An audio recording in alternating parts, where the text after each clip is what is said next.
Hello बच्चों, पिछले classes में हमने प्रस्तावना पर बात की थी और मैंने कहा था कि अगला जो क्लास होगा वो फंडामेंटल राइट्स पर होगा, जो बहुत ही महत्वपूर्ण है। तो आइए चलते हैं, हम लोग पढ़ते हैं फंडामेंटल राइट्स।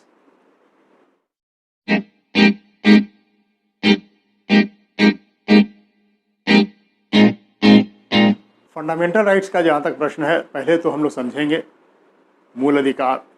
अधिकार होता क्या है, पहले अधिकार को समझें। कई प्रकार के अधिकार होते हैं। मौलिक अधिकार तक पहुंचने के पहले अधिकार पर हम लोग पढ़ाई करेंगे। तो जहाँ तक सवाल है राइट्स के संबंध में, मैंने पहले ही लिख दिया कि अधिकार को कई वर्गों में बांटा गया। फिलहाल हम लोग जो पढ़ेंगे वो प्राकृतिक अधिकार, जैसे नेचुरल राइट्स, जो नेचर प्राकृतिक रूप से, नैसर्गिक रूप से जो हमें प्रदान की गई है, प्रकृति के द्वारा दी गई है, उसे हम लोग प्राकृतिक अधिकार कहते हैं, नेचुरल राइट्स कहते हैं।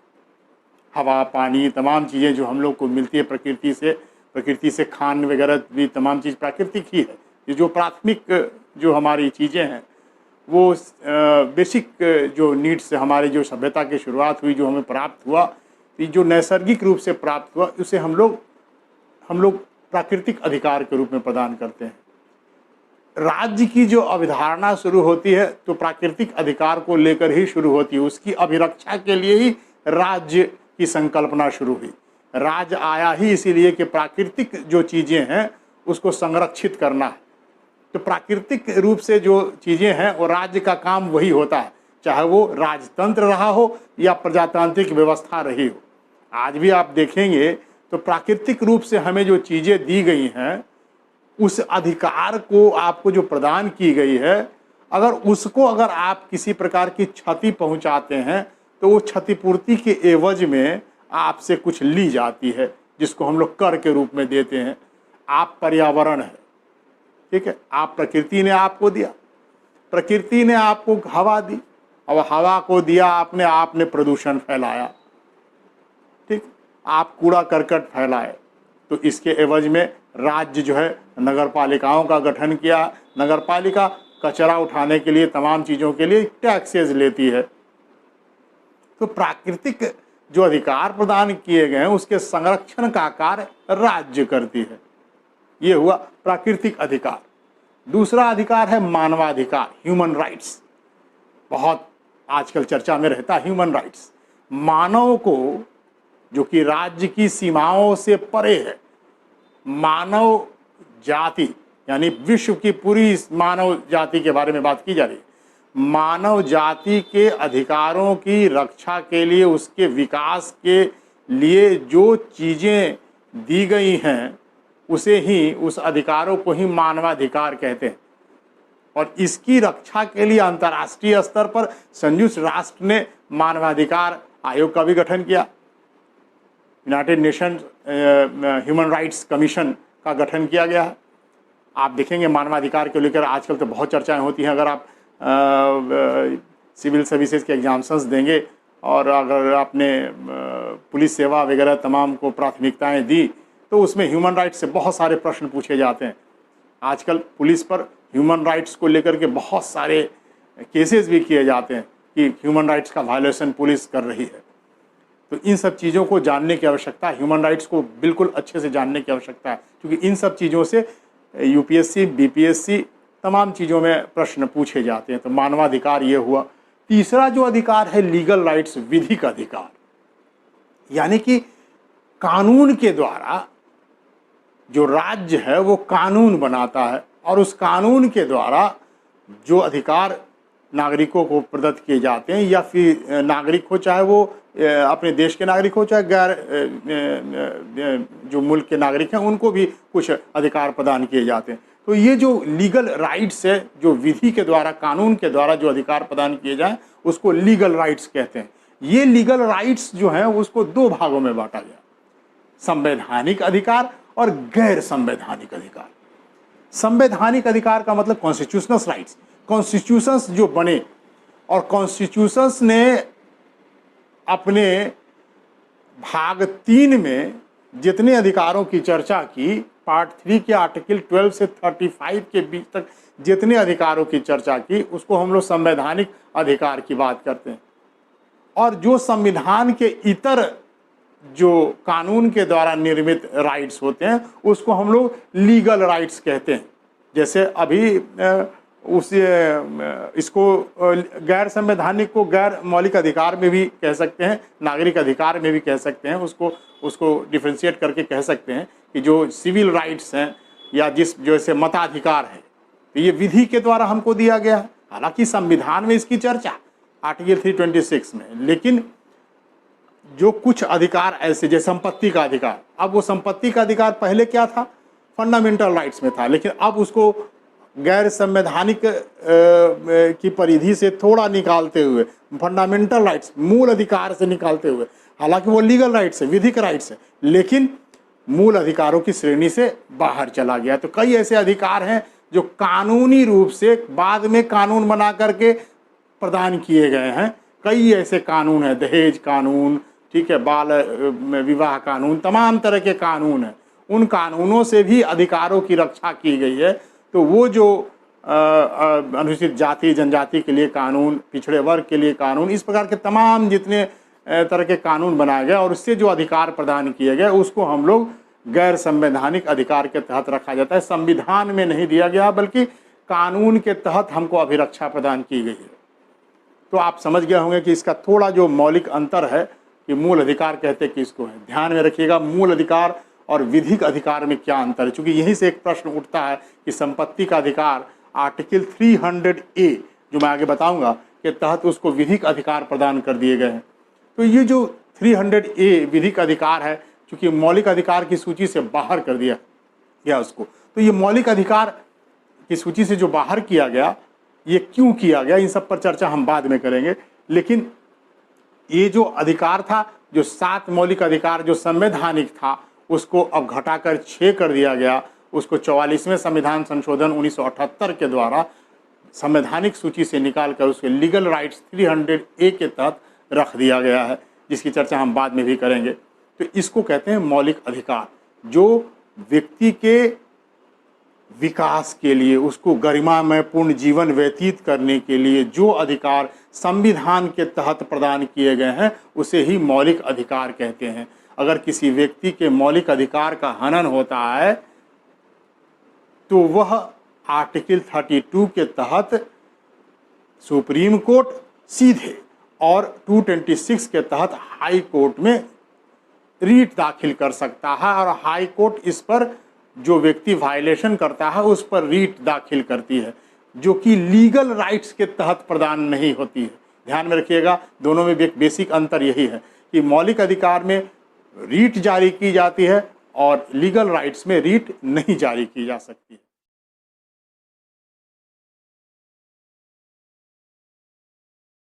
फंडामेंटल राइट्स की जो संकल्पना ली गई वो अमेरिकी क्रांति से ली गई, अमेरिकी संविधान से लिया गया। पहली बार अमेरिकी क्रांति जो 1787 ईस्वी में हुई उसमें फंडामेंटल राइट्स दिए गए थे, उन अधिकारों को लेकर के हुआ था। तो वहीं से हम लोगों ने प्रेरणा ली और हम लोगों ने फंडामेंटल राइट्स को वहीं से ग्रहण करने की और हम लोग मांग करने की शुरुआत की। हालांकि इसके पहले अगर आप देखेंगे तो पहली बार 1215 ईस्वी में इंग्लैंड में पहली बार वहाँ पे फंडामेंटल राइट्स दिए गए सामंतों को और कुछ श्रमिकों को। सामंतों को ये कुछ अधिकार दिए गए जिसको हम लोग मैग्ना कार्टा की संज्ञा देते हैं। वो इसीलिए हम लोग कहते हैं कि भारतीय संविधान का मैग्ना कार्टा किस अंग को कहा गया है, ये प्रश्न आता है एग्जाम में। तो फंडामेंटल राइट्स को, क्योंकि उस समय उन्होंने वहाँ पे फंडामेंटल राइट्स दिया था जिसको मैग्ना कार्टा की संज्ञा दी गई इंग्लैंड के संविधान में, तो इसलिए यहाँ पे इसको हम लोग मैग्ना कार्टा ही की संज्ञा देते हैं। इसके बाद अगर आप कहें कि भारतीय संविधान में मांग कब शुरू हुई, तो 1895 ईस्वी में पहली बार जो विधेयक प्रस्तुत किया गया था उसमें पहली बार फंडामेंटल राइट्स के मूल अधिकार की बात की गई थी। लेकिन उसके बाद 1928 में मोतीलाल नेहरू ने नेहरू रिपोर्ट प्रस्तुत किया था। उस नेहरू रिपोर्ट में मौलिक अधिकार की बात की गई। फिर 1931 में कराची अधिवेशन हुआ जिसकी अध्यक्षता सरदार वल्लभ भाई पटेल ने की थी। उस जो सेशन था जिसमें जवाहरलाल नेहरू के नेतृत्व में एक प्रारूप गठित किया गया, प्रारूप बनाया गया और उसको प्रदर्शित किया गया कि ये फंडामेंटल राइट्स का प्रारूप होगा। लेकिन 1931 में फिर आप देखेंगे कि गांधी जी ने भी गोलमेज सम्मेलन में के लिए में इसकी मांग रखी अपने मांग पत्र में, लेकिन ये मांग मानी नहीं गई। 1934 में इसको अस्वीकार कर दिया, संयुक्त संसदीय समिति ने इसको अस्वीकार कर दिया। तब आप देखेंगे 1935 में इसीलिए चर्चा ही नहीं होती है, भारत सरकार अधिनियम में फंडामेंटल राइट्स की चर्चा ही नहीं होती। फिर इसकी मांग जो है तेज बहादुर सप्रू ने 1945 में संविधान की जो रूपरेखा रखी जानी थी उसमें पूरी तरह से मौलिक अधिकार की बात की। उसके बाद 1946 ईस्वी में जब संविधान सभा का गठन हुआ तो सरदार वल्लभ भाई पटेल के नेतृत्व में मौलिक अधिकार समिति का गठन हुआ और मूल अधिकार पर 2 उप समिति सलाहकार समिति का गठन किया गया। उस उप समिति के जो अध्यक्ष बनाए गए वो JB कृपलानी साहब बनाए गए मौलिक अधिकार के लिए, और अल्पसंख्यकों के अधिकार की रक्षा के लिए SC मुखर्जी को यह काम सौंपा गया और इन दोनों की अध्यक्षता किया करते थे सरदार वल्लभ भाई पटेल।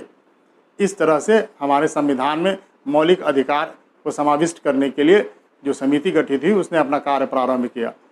अब देखिए उसमें जो मौलिक अधिकार की जो बात की जा रही थी उसमें इन दोनों समितियों की जो चर्चाएं थी वो बृहत रूप में की गई और इसमें BN राव साहब जो हमारे संवैधानिक सलाहकार थे, देखिए संवैधानिक सलाहकार BN राव, अम्बेडकर कहते हैं कि मैंने तो बस लिखा है, वास्तव में अगर इसके पूरे संविधान के क्रिएटिव में जो मेंबर्स थे उसमें सबसे ज़्यादा अगर किसी का योगदान जाता है तो BN राव साहब का।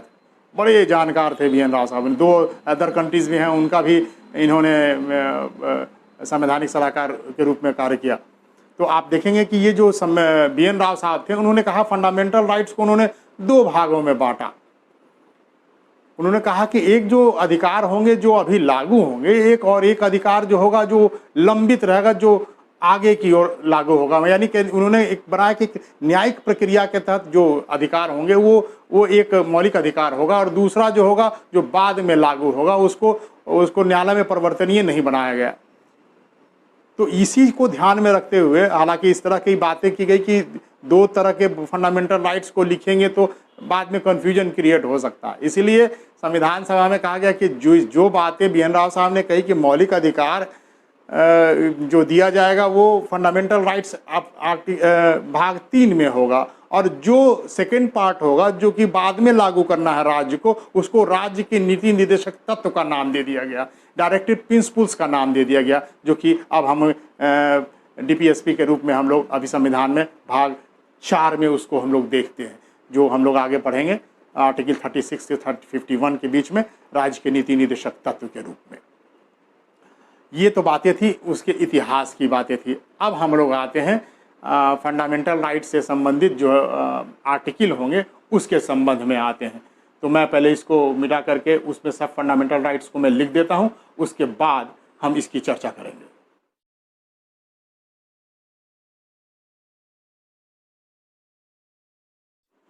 फंडामेंटल राइट्स में आर्टिकल 12 से 35 तक फंडामेंटल राइट्स दिए गए हैं। अब हम लोग जो है ऑलवेज 14 से पढ़ते हैं, 12-13 को बहुत लोग छोड़ दिया करते हैं। ध्यान में रखिएगा 12-13 बहुत इम्पॉर्टेंट है क्या ये? 12 क्या है? तो आर्टिकल 12 मैंने लिखा है, आर्टिकल 12 में राज्य की परिभाषा दी गई है, स्टेट की परिभाषा दी गई है। अब यहाँ पे राज्य का संदर्भ, स्टेट का संदर्भ किसी भारत के किसी राज्य से मत लीजिएगा, बिहार राज्य, उत्तर प्रदेश राज्य, मध्य प्रदेश राज्य, ऐसा नहीं है। राज्य मीन्स भारत सरकार, राज्य सरकार, कोई भी गवर्नमेंट। इसलिए केसेज जो होते हैं देखिएगा किसी वर्सेस स्टेट का होता है। स्टेट का मतलब यहाँ पे जो सत्ताधारी होते हैं वो स्टेट के अंतर्गत में आते हैं। राज्य की परिभाषा के अंतर्गत में कौन कौन आएंगे? क्योंकि मौलिक अधिकार में हर जगह आपको दिखा हुआ होगा कि राज्य जाति, मूल, वंश के वर्ग के आधार पर कोई भेदभाव नहीं करेगा। तो आखिर राज्य होगा कौन? तो संविधान विशेषज्ञों ने सबसे पहले आर्टिकल 12 में राज्य की परिभाषा लिखी कि राज्य होगा कौन। तो राज्य में कौन आएंगे? सबसे पहले कानून बनाने का काम कौन करता है? पार्लियामेंट। तो संसद आएगी। ठीक है, देखिए आपके अधिकारों का हनन करने का कार्य राज्य नहीं कर सकता। वो ऐसा कोई कानून नहीं बना सकता है कि आपको संविधान में जो अधिकार दिए गए हैं उसका हनन हो। इसी पर केसेस होते हैं। तो राज्य की परिभाषा के अंतर्गत में क्या आया? सबसे पहला संसद। संसद के जो बनाए गए कानून है वो बनाने में भूमिका कौन निभाता है? केंद्र सरकार। ठीक है, उसके बाद कौन आता है? स्टेट में, राज्य में भी कानून बनते हैं, बिहार सरकार में भी कानून बनते हैं, उत्तर प्रदेश में भी कानून बनते हैं। तो ये कौन है? राज्य विधानमंडल, स्टेट लेजिस्लेचर। और स्टेट लेजिस्लेचर जो है वो स्टेट लेजिस्लेचर को चलाता कौन है? स्टेट गवर्नमेंट, राज्य सरकार। तो ये स्टेट गवर्नमेंट। इसके अतिरिक्त केंद्र एवं राज्य सरकार के जितने भी प्राधिकारी हैं, यानी जितने भी केंद्र सरकार राज्य सरकार के एग्जीक्यूटिव्स हैं, वो सब इसकी परिधि के अंतर्गत आएंगे। जैसे मान लो कि आप कभी जाति प्रमाण पत्र या निवास प्रमाण पत्र बनाने जाते हो, राज्य सरकार ने, केंद्र सरकार ने एक गाइडलाइन बनाई है कि इसके अनुसार इस अमुक जातियों को इस श्रेणी में रखा गया है और उसको ये जाति प्रमाण पत्र निर्गत किया जाए। और आप सक्षम प्राधिकारी के पास जाते हो और सक्षम प्राधिकारी आपको बनाने से मना कर देता है, तो आप उस अमुक प्राधिकारी के विरुद्ध अपने फंडामेंटल राइट्स का हनन के लिए आप केस दाखिल कर सकते हो। तो ये तमाम एग्जीक्यूटिव्स जितने भी होते हैं सब राज्य की परिभाषा के अंतर्गत आते हैं। इसके अतिरिक्त अन्य प्राधिकारी यानी जितने निगम हुए, जितनी बड़ी बड़े संगठन है केंद्र सरकार के जिसमें सरकार का पैसा लगा है, ऐसे ONGC, NTPC, ठीक है, सेल, ये तमाम जितने भी संगठन है वो सब इसकी परिधि के अंतर्गत आते हैं। इवन देखिए, ध्यान में रखिए कि निजी जो कार्य करने वाले संगठन हैं, जो निजी क्षेत्र के कार्य करने वाले संगठन हैं, अगर वो सरकार से एड ले रहे हो, सरकार से कहीं ना कहीं उनको वित्तीय सहायता प्रदान की जा रही हो, वो भी इसके अंतर्गत आएंगे। ध्यान में रखिएगा, जो निजी कंपनियां हैं अगर वो सरकार से वित्तीय सहायता प्राप्त करती हैं वो भी राज्य की परिभाषा के अंतर्गत आएगा। क्लियर हो रहा है आप लोग को? जैसे मान लीजिए कोई भी संस्था है, एक संस्था पटना में अगर आप देखें तो संस्था है DAV। तो DAV जो स्कूल है वो एक निजी संस्थान है, लेकिन DAV का एक जो स्कूल है वो कौन स्कूल है? बिहार विद्युत बोर्ड वाला। और बोर्ड क्या है? वो राज्य सरकार का बोर्ड है। और उस विद्युत बोर्ड के जमीन पर वो स्कूल बनी है। अब उसके संबंध में अगर कोई किसी मामले को लेकर कोई कोर्ट में जाए तो उसको दाखिल किया जा सकता है, क्योंकि राज्य सरकार का उसमें पैसा लगा है, वो राज्य की परिभाषा के अंतर्गत आएगा। अन्य कोई विद्यालय नहीं आएगा, लेकिन वो आएगा। तो आप क्लियर होना चाहिए। तो बिल्कुल मैं बता रहा हूँ, जैसे कोई NGO है, तो NGO अगर किसी प्राइवेट व्यक्तियों से पैसा लेकर काम करता है वो राज्य की परिभाषा के अंतर्गत नहीं आ सकता।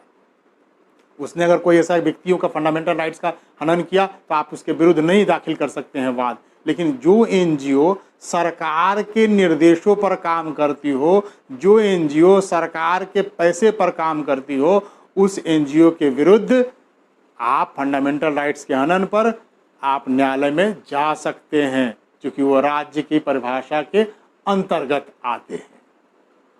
अब मैं समझता हूँ कि राज्य को आप लोग बढ़िया से समझ गए होंगे। कुछ बच्चे हो सकता है कि इन चीज़ों को ना समझ पाते हों। कोई अगर स्टेट लेजिस्लेचर किसको कहते हैं? और सेंट्रल गवर्नमेंट जो सेंट्रल का जो संसद है उसके अंदर, संसद के अंतर्गत जो व्यक्ति बिल्कुल सतही तौर पर पढ़ना चाहते हैं उसमें पढ़ाऊंगा आगे चल के, लोकसभा, राज्यसभा और राष्ट्रपति मिल करके संसद का निर्माण करते हैं। और यहाँ पे राज्य विधानमंडल जो बनता है वो विधानसभा, और अगर कहीं विधान परिषद है जिस राज्य में तो विधान परिषद और राज्यपाल, ये मिल करके हमारा स्टेट लेजिस्लेचर बनता है। तो इन सब की मैंने थोड़ी व्याख्या कर दी सतही तौर पर कि आपको राज्य समझ में आए। तो ये है राज्य, और ये राज्य अगर किसी के अधिकारों का हनन करता है तो हम इसके विरुद्ध न्यायालय में जा सकते हैं। तो अब आप 12 पढ़ लिए, अब हम आते हैं अनुच्छेद 13 पर।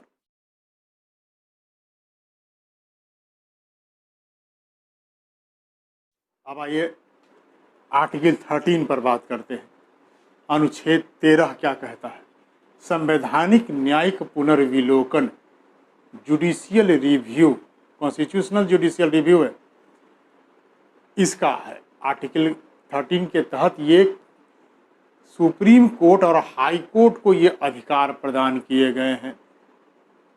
क्या क्या किए गए हैं कि अगर 12 में राज्य, आर्टिकल 12 का उपयोग करते हुए राज्य कोई ऐसा कानून बनाती हो जो संविधान द्वारा प्रदत्त किए गए, संविधान द्वारा दिए गए फंडामेंटल राइट्स जो हम लोगों को दिए गए हैं, उसका यदि राज्य कोई हनन करती है तो उस कानून को, संसद द्वारा बनाए गए उस कानून को असंगत मानते हुए उस कानून को रद्द भी कर सकती है।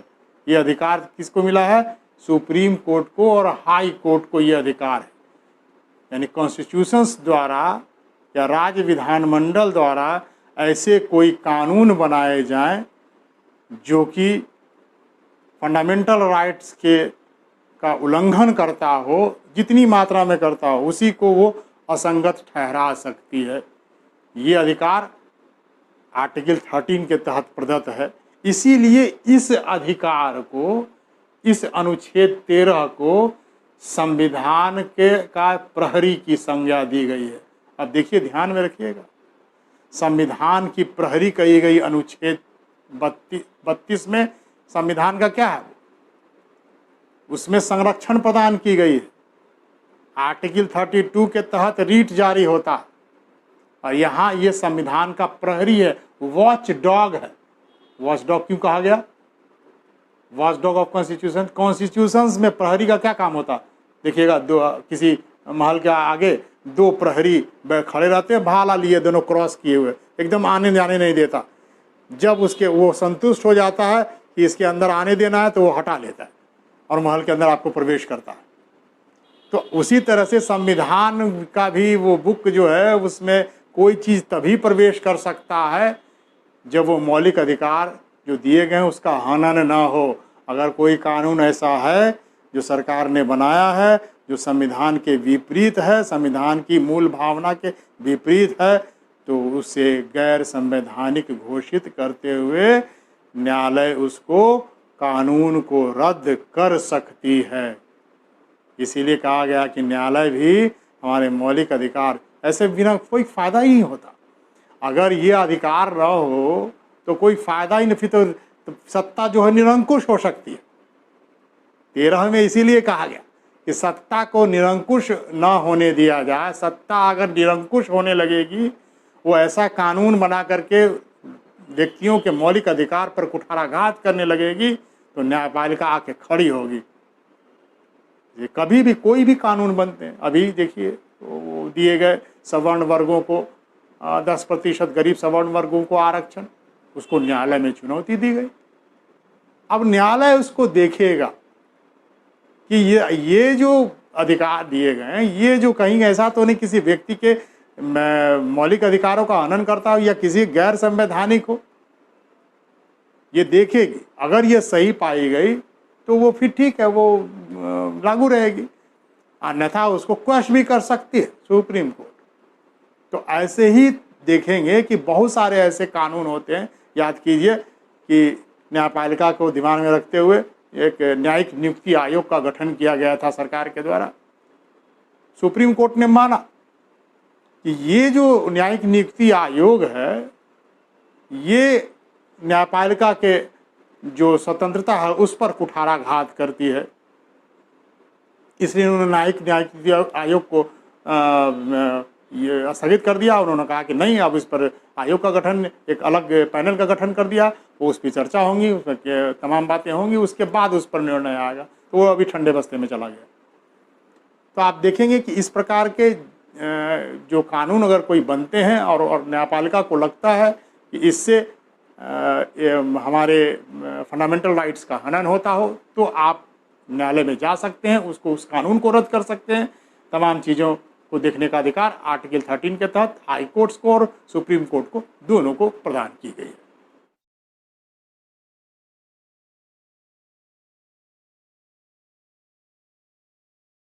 अब आर्टिकल 14 से लेकर आर्टिकल 18 तक की बात करते हैं, वो है समानता का अधिकार, राइट टू इक्वलिटी। इसके तहत है कि राज्य, भारत के राज्य क्षेत्र में रहने वाले किसी भी व्यक्ति को विधि के समक्ष समता और विधियों के समान संरक्षण से वंचित नहीं करेगा। ये दो बातें हैं, विधियों के समक्ष समता और विधियों के समान संरक्षण से वंचित नहीं करेगा। अब ये दोनों समझने की बात है। 14 में क्या बातें कही गई कि विधि के समक्ष समता यानी कि इक्विटी बिफोर लॉ, ये है कि कानून के समक्ष सभी समान हैं। राज्य के समक्ष कोई भी व्यक्ति में विभेदीकरण नहीं किया जाएगा। राज्य किसी को नहीं देखेगा कि अमुक व्यक्ति कौन है, वो समाज का सबसे हाशिए में रहने वाला व्यक्ति या कोई सर्वोच्च व्यक्ति। ये दोनों को ध्यान में रखते हुए ये जो अवधारणा ली गई है ब्रिटेन से ली गई है। ध्यान में रखिएगा, विधियों के समान संरक्षण की बात और ये विधि के समक्ष समता, ये दोनों अलग अलग जगहों से ली गई है। विधि के समक्ष समता की अवधारणा कहाँ से ली गई है? इंग्लैंड से, ब्रिटेन से। इसको कहाँ से ली गई है? ब्रिटेन से। और इसको कहाँ से ली गई है? अमेरिका से। ठीक है। अब देखिए इसकी जो प्रकृति है, वो है नकारात्मक प्रवृत्ति है, और इसकी जो प्रवृत्ति है समान संरक्षण की प्रवृत्ति, ये सकारात्मक प्रवृत्ति है, विधियों के समान संरक्षण। अब विधियों के समान संरक्षण का मतलब क्या होता है कि राज्य जो समान परिस्थिति में रहने वाले लोग हैं उनके विरुद्ध कोई विभेदीकरण नहीं करेगा। थोड़ा सा मान्यता अंतर है। यहाँ पे है कि विधि के समक्ष सभी समान होंगे, और इसमें कह रहा है कि समान परिस्थितियों में, ध्यान में रखिएगा, समान परिस्थितियाँ होनी चाहिए और तभी समान संरक्षण विधि का होगा। ठीक है। जैसे मैं उदाहरण दूँ, समान परिस्थिति है।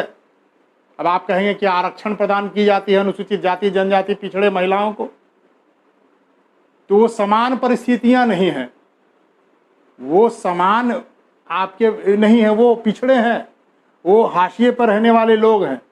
जब आपके समकक्ष अगर कोई हो, आपकी आर्थिक परिस्थितियों, आपकी सामाजिक परिस्थितियों, आपकी राजनीतिक परिस्थितियों के समकक्ष कोई व्यक्ति है, तब उसमें समानता का व्यवहार हो सकता है।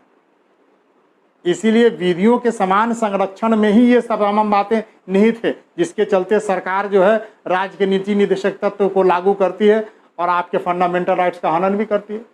आप कहते हैं कि समता का अधिकार एक तरफ से दिया गया है कि राज्य, जाति, लिंग, वंश के आधार पर कोई भेदभाव नहीं करेगा, और वहीं पर आप जाति के आधार पर आरक्षण की व्यवस्था करते हैं।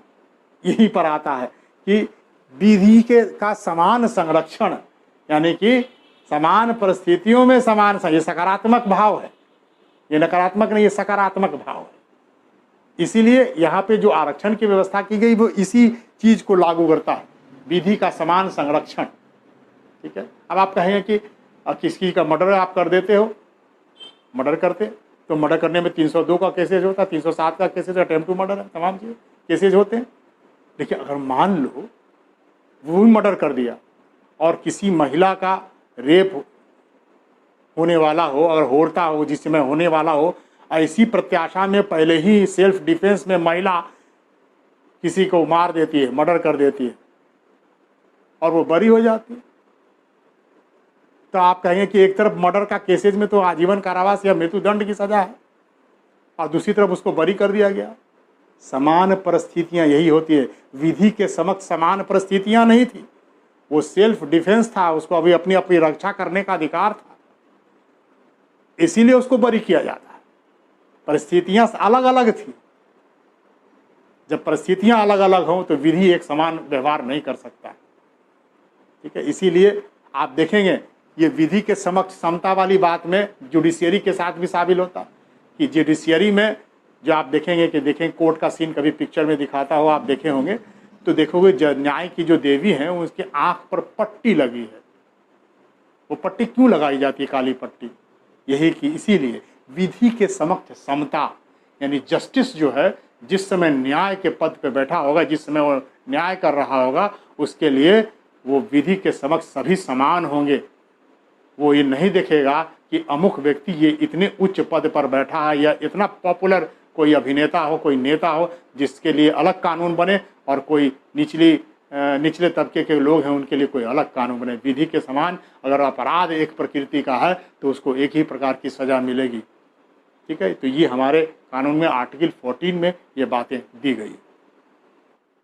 अब आइए आर्टिकल 15 के तहत पढ़ते हैं, समानता का अधिकार के तहत ही। आर्टिकल 15 को कई वर्गों में बांटा गया, 15, 1, 2, 3, 4, 5, 6 में क्लॉज जोड़े गए। तो हम पूरे क्लॉज के बारे में हम चर्चा करेंगे, विस्तार से चर्चा करेंगे जिससे आप समझ पाएँ। जैसे 15(1) में चर्चा की गई है कि धर्म, जाति, लिंग, वंश, मूल वंश, जन्मस्थान आदि के आधार पर राज्य नागरिकों के बीच कोई भेदभाव नहीं करेगा, ठीक है। यानी कि धर्म है, धर्म के आधार पर कोई भेदभाव नहीं, जाति के आधार पर कोई भेदभाव नहीं, मूल वंश के आधार पर कोई भेदभाव नहीं। ये दिगर बातें हैं कि इन बातों को देर के कुछ अपवाद भी हैं इसके अतिरिक्त, जैसे कि रेसेस, जाति के आधार पर आप देखें तो गोरखा लोगों के लिए, नेपाली लोगों के लिए जो हमारे यहाँ नियोजन होता है उसमें आप देखेंगे कि भेदभाव है।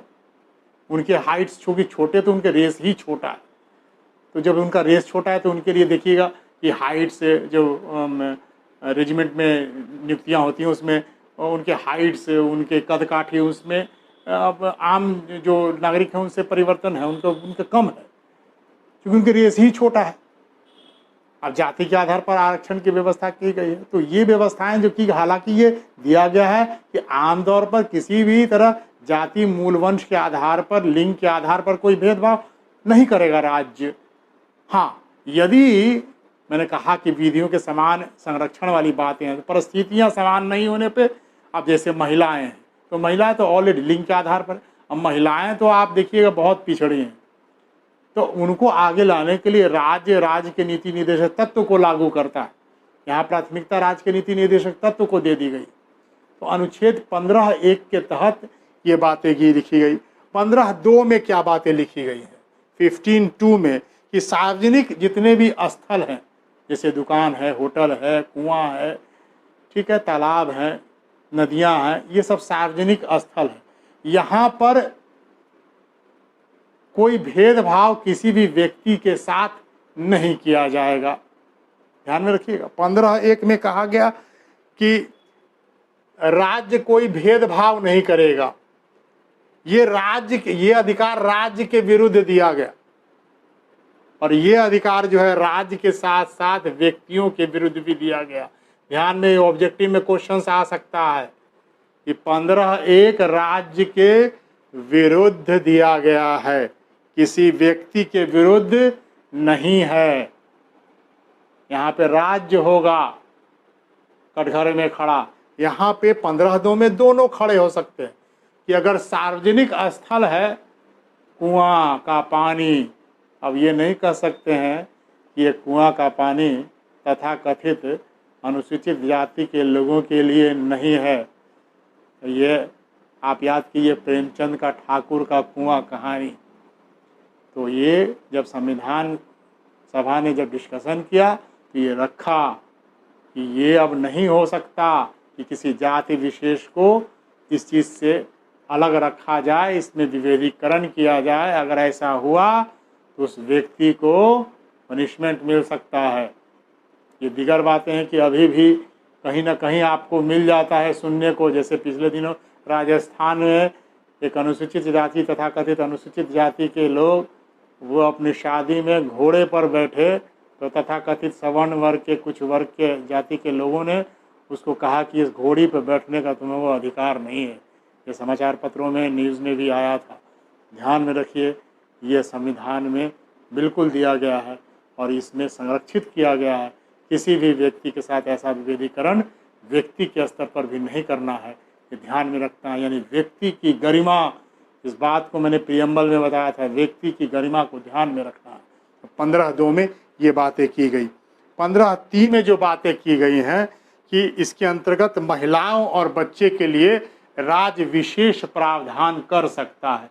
15(3) के तहत महिलाएं और बच्चे जो पिछड़े हुए हैं समाज में, ये वर्ग पिछड़ा वर्ग है, इसको राज्य के नीति निर्देश तत्व में कहा गया कि इस वर्गों को यथासंभव राज्य आगे लाने का प्रयास करेगा, तो इनके लिए विशेष व्यवस्था की जा सकती है। ये प्रथम संविधान संशोधन के तहत 15(3) जोड़ा गया। ध्यान में रखिएगा, प्रश्न आ सकता है कि अनुच्छेद 15(3) किस संविधान संशोधन के तहत जोड़ा गया? प्रथम संविधान संशोधन के तहत ये जोड़ा गया। इसके बाद है 15(4). इसमें क्या है कि सामाजिक और शैक्षिक दृष्टि से जो SC ST के लोग हैं, जो पिछड़े हैं, उन्हें आरक्षण की व्यवस्था या उनको आगे लाने की व्यवस्था का विशेष प्रावधान राज्य करेगा। ये 15(4) है। ध्यान में रखिएगा, 15(4). ध्यान में रखना बच्चा कि 15(4) और 16(4) ये दोनों में बहुत माइन्यूट डिफरेंस है और एग्जाम्स में ज़्यादा पूछा जाता है। 15(4) के तहत शैक्षणिक संस्थानों में आरक्षण की व्यवस्था की गई है और 16(4) के तहत नियोजन में यानी एम्प्लॉयमेंट वाले में, यानी नौकरियों में अगर आरक्षण की बात की गई तो वो 16(4) में, और 15(4) में क्या की गई है? शैक्षणिक संस्थानों में यानी कॉलेज वगैरह में जो एडमिशन्स के समय में जो आरक्षण की व्यवस्था की जाती है वो 15(4) के साथ की जाती है। और 15(5) में क्या है? 15(5) में क्या है? 15(5) में है कि निजी संस्थानों में आरक्षण की व्यवस्था, लेकिन ये 93वां संविधान संशोधन 2006 के तहत की गई, लेकिन अभी तक ये लागू नहीं हो पाया है। अब कुछ राज्य सरकारें ऐसा करने का प्रयास करवा रही हैं कि निजी संस्थानों में भी आरक्षण की व्यवस्था की जाए। तो ये 93वां संविधान संशोधन, हालांकि केंद्र सरकार ने भी कहा है कि निजी संस्थानों में आरक्षण की व्यवस्था हम करेंगे, लेकिन अभी तक ये स्थगित रखा गया था, अभी तो नहीं किया गया था। और 15(6) ये तो बहुत इम्पोर्टेंट है, ये आने वाले एग्जाम्स के लिए, चूँकि 15(4) बहुत पूछ चुका, 15(6) पूछा आएगा। और 103वें संविधान संशोधन, याद रखिएगा, कौन सा संविधान संशोधन? 103वां संविधान संशोधन, ये 103rd 103वें संविधान संशोधन 2019 के द्वारा वर्तमान सरकार जो थी, जो पिछले कार्यकाल की सरकार थी, उन्होंने 103वें संविधान संशोधन के तहत 15(6) के अंतर्गत जोड़ा 15(6) को, और इसके तहत उन्होंने गरीब सवर्ण वर्गों को 10% आरक्षण की व्यवस्था की का प्रावधान किया। ये ध्यान में रखिएगा, 103वां संविधान संशोधन 2019 के द्वारा अनुच्छेद 15(6) के तहत गरीब सवर्ण वर्गों को 10% आरक्षण की व्यवस्था की गई। इतनी बातें 15 की थी। अब हम आते हैं 16 पे। अनुच्छेद 16 कहता है कि धर्म, मूल वंश, जन्म स्थान, लिंग, जाति के आधार पर सरकारी नौकरियों में यानी नियोजन में, सरकारी नौकरियों में नियोजन में किसी प्रकार का राज्य भेदभाव नहीं करेगा। हालांकि अपवाद है कि निवास स्थान के आधार पर सरकार भेदभाव करती, ठीक है, अपवाद स्वरूप है। अभी अभी आपने सुना होगा कि हरियाणा सरकार ने अभी निर्णय लिए, हरियाणा सरकार ने निर्णय लिए हैं कि जो भी हमारे यहाँ निजी संस्थान, निजी जो फैक्ट्रियाँ हैं, उसमें जो श्रमिक कार्य करेंगे ना, 90% हमारे हरियाणा से होंगे। तो ये आप जो देखेंगे नौकरियों में राज्य सरकारें जो हैं वो अपने राज्य के लोगों के लिए थोड़ा भेदभाव जो करती है, तो नियोजन में सरकारें भेदभाव नहीं करेंगी ऐसा है, लेकिन जन्म स्थान के आधार पर अपने अपने राज्यों को तरजीह देने की बात की जाती है। इसको लेकर के न्यायालय में बहुत वाद दाखिल हुए, ठीक है। ध्यान में रखिएगा।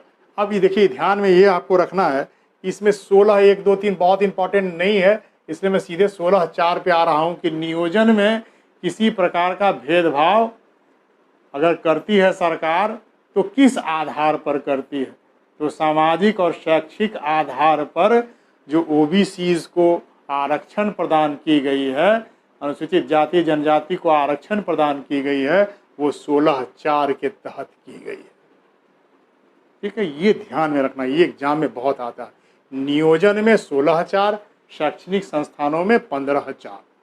तो 16 4 ए एक और क्लाउज जोड़ा गया जो बड़ा विवादास्पद हमेशा रहता है कि अनुसूचित जाति और जनजाति के लोगों को सरकारी नौकरियों में पदोन्नति में आरक्षण की व्यवस्था, ये अनुसूचित जाति जनजाति के लोगों को ही मिली हुई है, ओबीसी को नहीं। 16 4 ए के तहत सरकारी नौकरियों में पदोन्नति में आरक्षण की व्यवस्था की गई है, 16 4 में इसको दिया गया है। ठीक है, और 16 6 में अभी जो जुड़ा 2019 103वां संविधान संशोधन के तहत कि अनुच्छेद 16 6 में जो गरीब सवर्ण वर्ग के लोग हैं उन्हें 10% आरक्षण की व्यवस्था 16 6 के तहत दी गई है। ये बहुत इम्पॉर्टेंट है बेटा, ये एग्ज़ाम में आना चाहिए, आने वाले एग्जाम्स में ज़रूर पूछे जाएंगे। तो ये आप आर्टिकल निश्चित रूप से याद करेंगे, 16 6। ठीक है, अब अनुच्छेद 17 की बातें, ये दोनों सतही बातें हैं, मैं अलग कंटिन्यूटी में ही कर दे रहा हूँ कि अनुच्छेद 17 की जो बातें हैं इसमें छुआछूत का अंत है। अनुच्छेद 17 में क्या बातें की गई है? अनटचेबिलिटी, छुआछूत।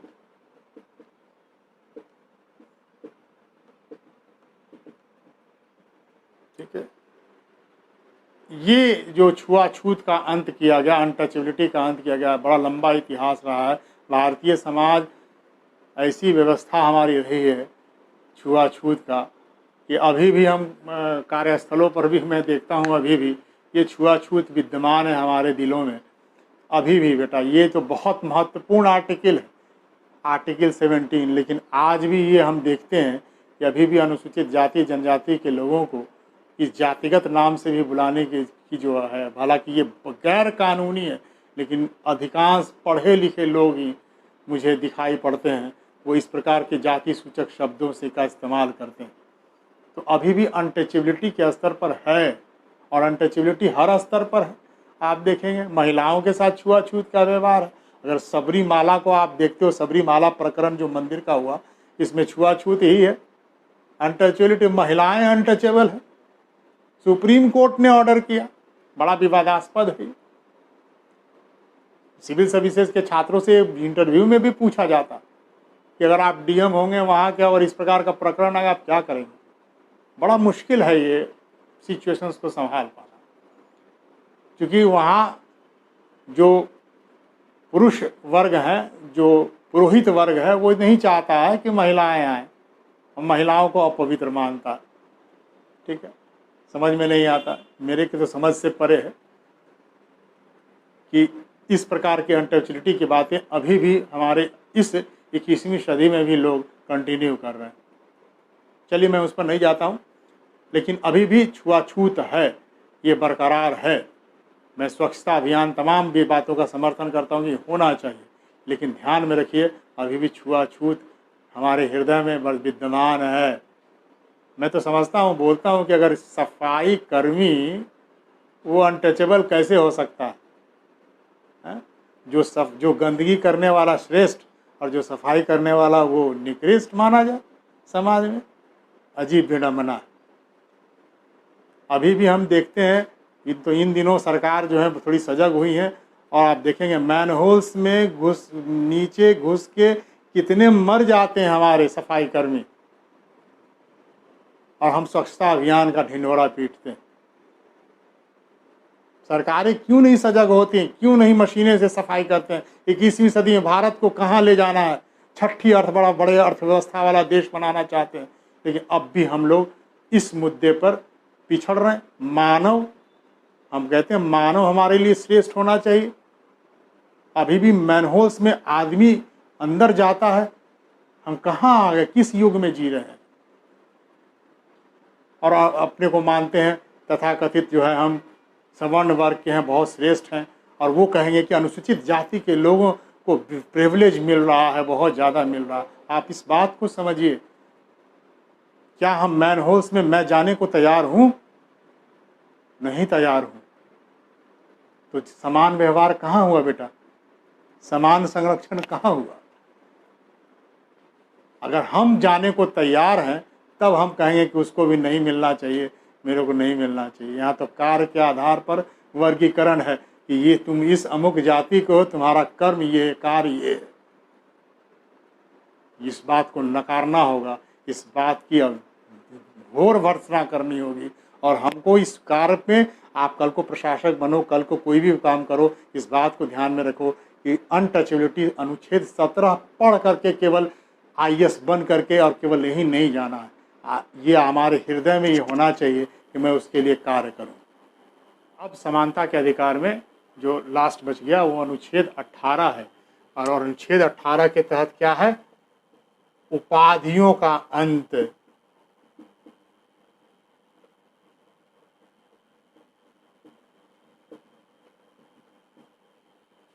ठीक है, ये समाप्त किया गया क्योंकि ब्रिटिश के शासनकाल में राय बहादुर, ठीक है, कैसरे हिंद, नाइटहुड, कई तरह की उपाधियां होती थी जो विशिष्टता प्रदान करने वाली, जो राइट टू इक्विटी का हनन करने, वो नाम के आगे लिखते थे राय बहादुर सम, अपना नाम लिखा करते थे। तो ये कहीं ना कहीं व्यक्ति की विशिष्टता को दर्शाता है। इसलिए संविधान सभा में चर्चा की गई और कहा कि समानता के अधिकार में इस प्रकार के तमाम उपाधियों का अंत कर दिया जाए, लेकिन केवल शैक्षणिक और सैन्य जो उपाधियां होंगी उसको ही आप लगा सकते हैं। जैसे आप अपने नाम के आगे बगल में लगाते BA LLB, ठीक है, डॉक्टरेट डॉक्टर लगाते, ठीक है, PhD कर लिया, डॉक्टरेट आप लगा सकते हैं। तो उन सब उपाधि, जैसे सेना में कर्नल वाली उपाधि है, मेजर वाली उपाधि है, लेफ्टिनेंट वाली उपाधि है, उन सब उपाधियों को आप लगा सकते हैं। यानी सैन्य उपाधियां और शैक्षणिक उपाधियों को छोड़कर तमाम उपाधियों का अंत कर दिया गया। ये समानता के व्यवहार को दर्शाने के लिए ये भी एक महत्वपूर्ण आस्पेक्ट था, जिसको अनुच्छेद 18 के तहत उपाधियों का अंत करके किया गया। यहाँ पे हमारा समाप्त होता है राइट टू इक्विटी, समानता का अधिकार। इसके बाद अगले क्लास में हम लोग स्वतंत्रता के अधिकार पर चर्चा करेंगे। इसके आगे स्वतंत्रता के अधिकार में 19 से लेकर के 22 तक की चर्चा हम अगले क्लासेस में करेंगे, विस्तार से करेंगे। 19 को हम बहुत विस्तार से पढ़ाएंगे, 20, 21 यहाँ तक हम आप लोग को विस्तार से पढ़ाएंगे।